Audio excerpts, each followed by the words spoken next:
Fala aí, pessoal, eu sou o Kaique e o 6º episódio de O Senhor dos Anéis, Os Anéis de Poder, foi o meu preferido dessa temporada até agora. E não só por causa da pancadaria, mas por conta de alguns desenvolvimentos que foram bem interessantes também. Então tem muita coisa pra falar. Bora! Esse episódio segue uma estrutura bem diferente dos últimos, pela forma como ele acompanha um único cenário, que dessa vez reúne vários grupos de personagens em um único núcleo. E a reunião de todas essas forças rende uma escala de ação que entrega a tensão e o risco que um desfecho tão importante como esse precisa. Mas o episódio também traz uma profundidade que vai além da ação, com desenvolvimentos bem expressivos sobre características essenciais dos seus personagens e que exploram algumas das filosofias mais interessantes do Legendário, que a gente vai rever aqui na análise. The first orcs. Vamos começar falando sobre o Adar, porque a abertura dele no episódio já introduz algumas ideias bem importantes. Na abertura do episódio, ele coloca algumas sementes na terra antes do início da batalha. E na sequência da história, esse ritual é revelado como uma tradição élfica, que é relembrada pelo Arondir justamente quando ele também está entrando em batalha. O Adar diz que essa semente é uma vida nova desafiando a morte, e a Bronwyn aponta o mesmo significado para o ritual dela com o Arondir. Então a série aponta uma semelhança entre os dois personagens, o que mostra como o Adar ainda carrega parte da sua natureza élfica, que vem desde muito antes da corrupção dele.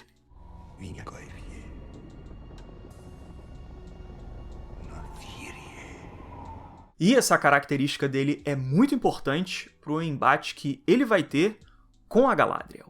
No avanço do episódio, quando o Adar é capturado, a Galadriel reconhece a origem élfica dele, que é igual a dela. Só que mesmo com ela vendo essa natureza que parte dos elfos, do Adar e dos orcs, a Galadriel categoriza a existência deles como criações diferentes, que vêm do mal do Morgoth. All created by We are creations of the One, Master of the Secret Fire, the same as you. Nesse momento, o Adar e os orcs estão cometendo ações malignas. Então a Galadriel realmente tem razão em ver eles como inimigos. Só que ela está errada na forma como ela define eles como criações originalmente malignas. Nessa cena, a Galadriel diz que os orcs são uma criação do Morgoth. Só que o Adar diz que, na verdade, eles são filhos do Deus Uno Criador, assim como ela. E é por esse motivo que eles merecem o sopro da vida e o lar que ele está criando. E nesse embate, a série faz uma pequena inversão de valor entre a Galadriel e o Adar. Porque nesse caso, a heroína está errada e o vilão está certo, mesmo que parcialmente. Acontece que o poder das sombras não é capaz de criar vida independente. E por isso que o Morgoth não seria capaz de ter criado os Uruks. Então, na verdade, os orcs realmente são uma consequência da criação do Deus Uno, por mais que eles tenham sido realmente corrompidos pelo mal. E a cena de abertura do episódio é um exemplo que mostra essa origem, porque ela demonstra na prática o que é a origem élfica legítima do Adar, quando ele fala a língua dos elfos e também planta suas sementes da mesma forma que o Arondir. E essa definição sobre a natureza dos orcs vem de uma parte bem importante do Legendário, que tem alguns trechos descritos aqui no Morgoth's Ring, que vem sendo um dos meus grandes companheiros aí na cobertura da série e também nos últimos vídeos sobre a Terra-média. É um livro bem interessante, então vamos ver o que ele diz. A origem dos orcs é um assunto bem complexo, porque ela tem várias versões diferentes que não foram finalizadas. Mas, entre esses textos, o Tolkien diz o seguinte num deles, aqui no Morgoth's Ring. Mas mesmo antes de existirem suspeitas quanto a essa maldade de Morgoth, os sábios dos dias ensinavam que os orcs não foram feitos por Morgoth, e, portanto, não eram originalmente malignos. Então a gente vê que a origem dos orcs não é uma criação iniciada pelo Morgoth. E a série cria um confronto baseado nessa dinâmica, onde a Galadriel está errada e o Adar está certo sobre a fonte primária da natureza dos orcs, que realmente vem do Criador. the Sons of the Dark. Galera, deixa eu bater um papo com vocês bem rápido aqui. que é o seguinte: como eu trago muito dos meus interesses pessoais aqui pro canal, a minha comunidade que foi formada aqui no YouTube acabou atraindo muita gente que tem um perfil parecido com o meu, que também são homens e que regulam com a minha idade. E eu quero usar esse espaço que a gente tem aqui para bater um papo que pode te dar uma ajuda. Opa! E para as mulheres que estão por aí, a gente não vai deixar vocês fora, certo? Claro, porque vocês têm parentes, amigos, namorados também, que podem aproveitar as dicas, então dá para aproveitar o papo, certo? Fica por aí. Valeu, Kaique. Falou, vai lá. Então, agora, com tudo esclarecido, eu quero bater um papo sobre como a Manual pode te ajudar a descomplicar o problema da queda de cabelo, com tratamentos cientificamente comprovados e que podem ser feitos direto da sua casa. Vou mostrar aqui para vocês como que o processo deles funciona de um jeito super tranquilo. Você só precisa ir lá no site da Manual, responder algumas questões sobre o seu histórico de saúde. E depois disso, um médico especialista avalia o seu caso e indica o melhor tratamento personalizado especialmente para você. Até que o seu pedido é entregue na sua casa, numa embalagem que é super discreta e com frete grátis. E você pode ficar tranquilo que depois disso, a Manual ainda oferece suporte clínico disponível durante todo o tratamento. O que também é legal da gente falar é que, como a Manual oferece um tratamento médico, ele deve ser feito com uma progressão contínua. Mas você só precisa seguir a sua prescrição normalmente, que os resultados já ficam logo visíveis a partir do 4º mês de uso correto dos produtos. E os exemplos de clientes reais da Manual mostram como essa melhora pode ser vista na prática, com o antes e depois do tratamento. Outra coisa importante é que o tratamento para queda de cabelo não é só para quem já está num estado mais avançado, porque ele pode ser feito tanto em casos iniciais quanto mais avançados. Então o tratamento pode se adaptar ao que você precisa. E para te dar uma ajuda no início de um tratamento, eu tenho um cupom de 40% de desconto para o primeiro pedido no site da Manual, que está aqui no link da descrição. Mas corre lá para aproveitar, porque é por tempo limitado, beleza? Então voa lá e aproveita.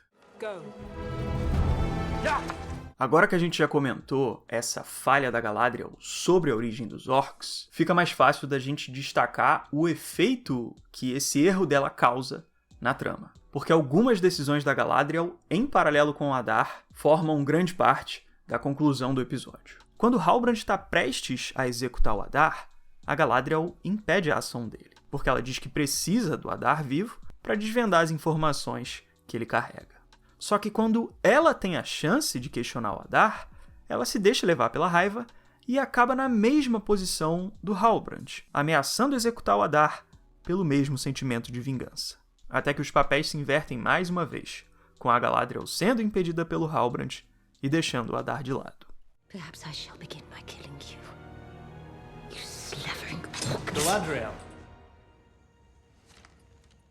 Então a obsessão vingativa da Galadriel faz ela perder o foco do seu objetivo. Porque no início, ela assume que precisa do Adar vivo, mas logo depois é ela mesma que está quase matando ele. E é essa falha da Galadriel que abre espaço para o Adar esconder todo o plano que ele está executando. And just as worthy of a home.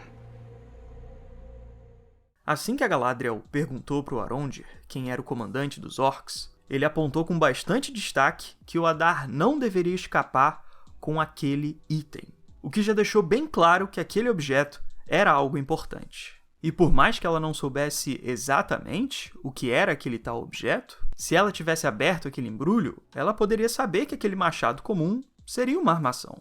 Afinal, essa é a Galadriel, um ser milenar que tem experiência com as artes das sombras e que sabe diferenciar uma arma de um possível artefato mais específico.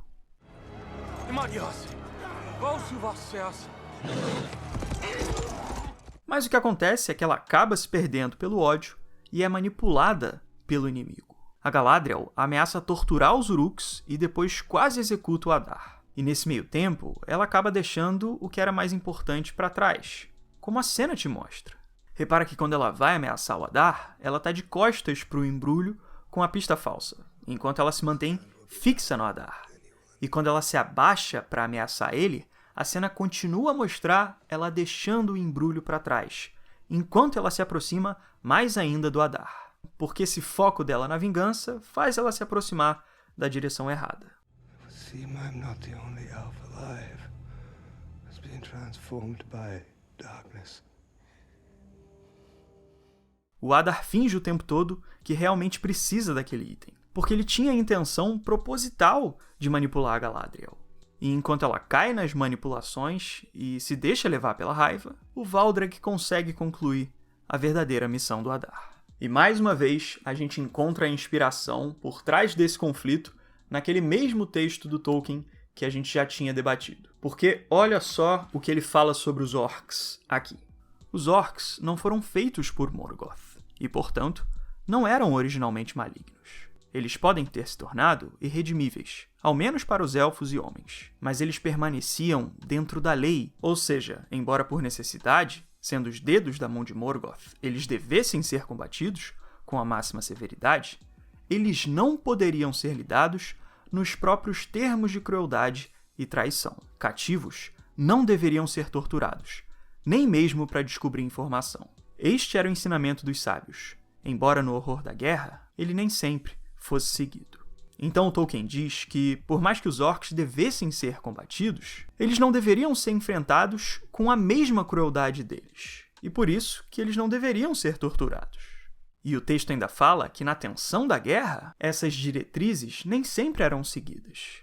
E são justamente esses erros que são cometidos pela Galadriel na série, porque ela é levada pelo impulso da guerra e age com a mesma crueldade dos orcs, ameaçando eles de tortura e de execução. Perhaps we should bring our prisoners into the sunlight. Ao longo do episódio, a gente vê que são os orcs que ameaçam executar os outros. Só que agora é a Galadriel que assume essa posição de executora, o que mostra como ela está agindo como inimigo. E é por causa desses erros que ela não consegue focar no que era realmente importante, que era toda a farsa que estava sendo manipulada nesse momento pelo Adar. E é até por isso que a cena tem uma visão inclinada, porque por mais que o Adar esteja acorrentado no chão, é ele que está conseguindo conduzir os rumos dessa situação, com a Galadriel sendo enganada e ele manipulando tudo por cima. This land will be ours, and you will understand. Agora vamos falar sobre um ponto um pouco mais complicado, que foi aquela armação que o Adar fez com aquele machadinho dele. Então, as decisões da Galadriel ao longo desses conflitos dela são bem motivadas pelo que acontece com ela nesse episódio. Ela está passando por um momento intenso que traz características já definidas da personalidade dela, e isso faz com que ela encare a situação de uma forma um pouco mais instável do que ela deveria. Eu entendo que isso parece ser parte da intenção da série, e é algo que é coerente com o que vem sendo mostrado sobre a Galadriel. Mas a pista deixada pelo Adar poderia ter sido mais convincente se ela fosse executada de alguma outra forma. Quem sabe com algum outro objeto ou outro embrulho, ao invés daquele machado bem comum. O Arondir também pegou o pacote, e ele já conhecia aquele cabo de espada bem característico, que é completamente diferente do machado. Então não vi com tanta naturalidade a forma como ele confunde esses dois volumes que parecem ter formas e toques completamente diferentes. Pelo menos no que o visual deles transmitiu para mim.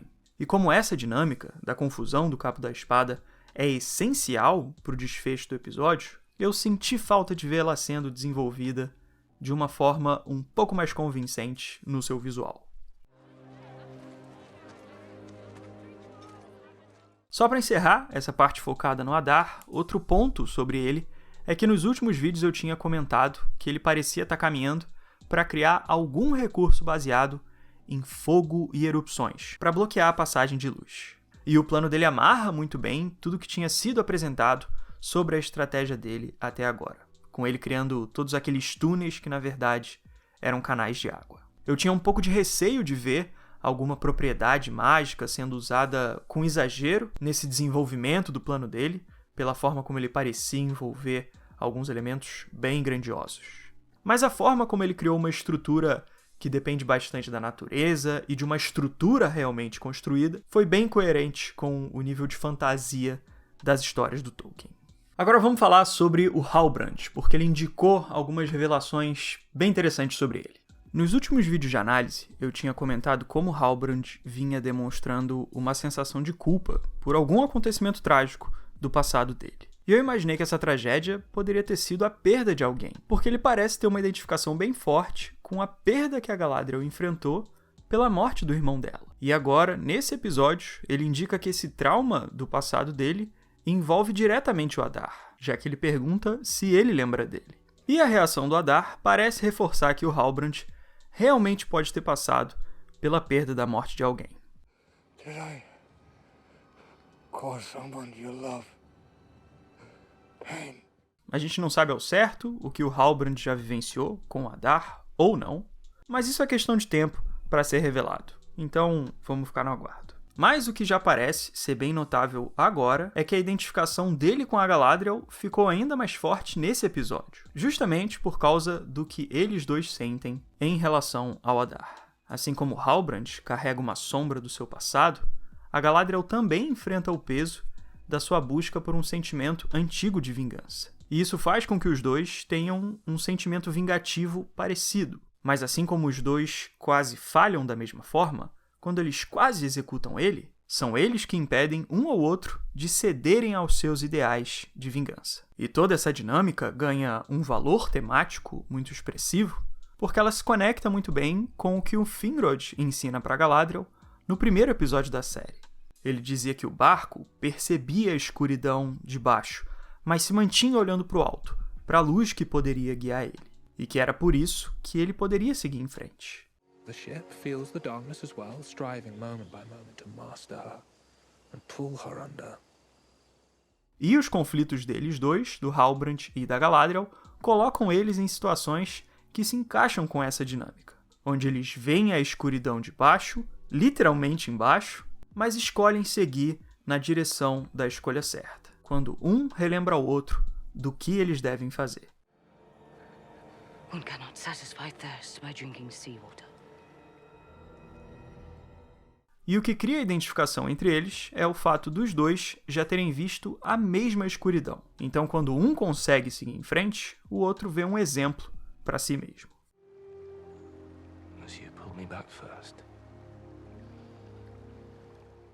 Antes desse episódio, o Halbrand já vinha negando o seu passado para deixar de lutar. Até que quando ele encontra uma identificação na Galadriel, ele vê um exemplo de superação que incentiva ele a assumir o seu lugar como líder. Então, quando ele luta novamente ao lado dela, ele pode estar reencontrando um propósito que ele tinha perdido, graças à identificação que ele encontrou na Galadriel. Eles têm um momento que é realmente bem sentimental nessa parte, mas eu acredito que o sentimento deles nessa cena pode vir muito dessa superação das perdas e dos traumas deles, que eles vêm entendendo e superando em conjunto um com o outro. Então pode ser algo alinhado com um companheirismo, uma cumplicidade e até uma amizade. Por outro lado, a gente ainda não deve descartar que a chance do romance ainda existe, apesar de não ser o que eu acredito que está sendo confirmado obrigatoriamente nessas cenas aí. Como a Galadriel tem um relacionamento bem emblemático e importante no Legendário com o Celeborn, eu não gostaria muito de ver esse ponto sendo alterado sobre a história dela. Mas, por enquanto, a gente realmente não tem um novo romance confirmado, nem nada do tipo. Mas eu continuo aqui no aguardo, bem vigilante. Agora, para encerrar esse núcleo, vamos falar um pouco sobre o Adar e as revelações que ele faz sobre o Sauron. Bom, primeiro, ele diz que matou o Sauron e partiu ele. Mas a própria Galadriel diz que não acredita muito na palavra do Adar. Então existe um questionamento que já coloca em dúvida o que pode ter acontecido com o Sauron. O Adar pode estar enganado ou pode até estar mentindo intencionalmente. Então o Sauron ainda pode ter facilmente outro paradeiro não esperado no meio dessa história. Só para esclarecer, o Sauron é um Maia, que é um espírito primordial que pode assumir formas físicas, mas que é essencialmente imortal. Então por isso que é tão questionável ver o Adar dizendo que matou ele dessa forma, porque o Sauron tem uma propriedade imortal na sua essência. Ele é vulnerável e pode ser derrotado, mas, na sua definição, ele é imortal. I killed Sauron. I do not believe you. Um outro ponto bem interessante é que a série foca num ponto bem expressivo do Sauron, que são as motivações dele.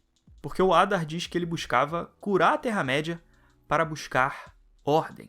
E essa definição tem uma inspiração direta dos livros. Voltando aqui naquele livro, o Morgoth's Ring, o Tolkien descreve o seguinte sobre o Sauron. Ele ainda tinha os resquícios de propósitos positivos, que surgiram do bem da natureza da qual ele se originou. Havia sido sua virtude, e também, portanto, a causa de sua queda e do seu retrocesso. Amar a ordem e a coordenação, e desgostar toda a confusão e fricção excessiva. Foi a aparente vontade e poder de Melkor, o Morgoth, em realizar seus desígnios rapidamente e com maestria, que inicialmente atraiu Sauron a ele. Então Tolkien descreve como uma marca do Sauron é o gosto dele pela ordem e pela coordenação. E agora na série, o Adar fala sobre características desse novo Sauron que trazem justamente esses pontos. Bringing its ruined lands together in perfect order. Gostei de ver como a série está apresentando uma verdadeira motivação específica para o Sauron, que vai além de uma busca por poder genérica, porque ele é muito mais do que isso. E com tudo sendo feito de um jeito coerente com os livros também, com essas características que são bem pontuais do Sauron do Legendário. E um último detalhe sobre o Adar é que o Joseph Mawle está entregando um personagem assim formidável. A forma como ele alterna entre um tipo de controle e um início de uma tristeza que parece ser realmente legítima e traumática para ele, está sendo realmente muito expressivo para esse personagem. Que inimigo realmente bem interessante. Beleza, agora vamos falar sobre o Arondir e a Bronwyn, que passaram alguns bocados bem tensos aí nesse episódio. Até agora, o Arondir vem sendo um dos personagens mais inspiradores dessa série, pelas provações constantes dele de altruísmo. E esse episódio força mais um grande teste para o arco dele, com o Arondir tendo que enfrentar o conflito mais intenso que ele já encarou até agora, que foi ter que decidir entre a vida da Bronwyn e a entrega da espada para o Adar. E a escolha dele e da Bronwyn de se recusarem a entregar a espada é uma provação que consegue ter o verdadeiro peso de um sacrifício por causa de todas as vivências que foram desenvolvidas entre eles até aqui. Toda a luta que eles enfrentam até chegar nesse momento consegue transmitir um senso verdadeiro de risco e de perda, principalmente por causa da violência bem pesada que é representada na batalha. A partir de um certo ponto eu já estava dando tchau para Bronwyn, eu já estava sem esperança. E além disso, o romance entre o Arondir e a Bronwyn aproximou os dois personagens com uma naturalidade super bem conduzida ao longo desses últimos episódios. Então, quando eles dois se mantêm firmes no dever de enfrentar o Adar, mesmo com eles estando frente à morte, o conflito deles consegue transmitir todo o peso necessário para o ideal deles nesse momento. The woman next. Para encerrar, vamos falar sobre a ação, que foi um dos pontos mais altos e destacados desse episódio. Uma característica bem marcante da ação do episódio foi a brutalidade dela, que foi bem além do que a série tinha feito até agora. Mas esse aumento da violência teve seu propósito para esse momento tão crítico da história. A brutalidade da ação entrega um senso de urgência. E além disso, ela também cria um tom que justifica toda a intensidade que os personagens vivem num momento de guerra como esse. Por exemplo, quando o Isildur parte apressado para ajudar o Elendil, a vivacidade da aliança deles ganha uma força ainda maior por todo o tom de ameaça que você vê que eles estão enfrentando a cada segundo. Eu sei que esses dois personagens vão sobreviver a essa batalha.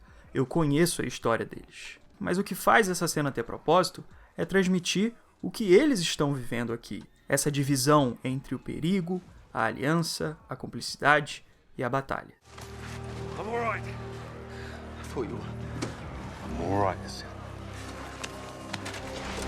E eu acredito que a série tem espaço para aumentar seu nível de violência, enquanto ainda se mantém coerente com a linguagem do Tolkien. Porque o próprio Tolkien fazia descrições que invocavam a brutalidade do que é um combate feroz. Por exemplo, aqui no Silmarillion tem um trecho que diz o seguinte, que eu gosto bastante. Húrin resistiu sozinho, então lançou de lado seu escudo e empunhou um machado de 2 mãos. E canta-se que o machado fazia sair fumaça do sangue negro da guarda de Trolls de Gothmog, até que perdeu o gume. E a cada vez que matava, Húrin gritava, Aure Entulova, o dia há de vir outra vez. Então a gente tem um trecho onde ele realmente destaca elementos que criam um tom de brutalidade, como o sangue, a sequência de morte e com uma arma que ataca tanto que chega até a perder o seu fio. Então a série tem espaço para trazer um pouco dessa intensidade que é presente nos livros para os seus combates.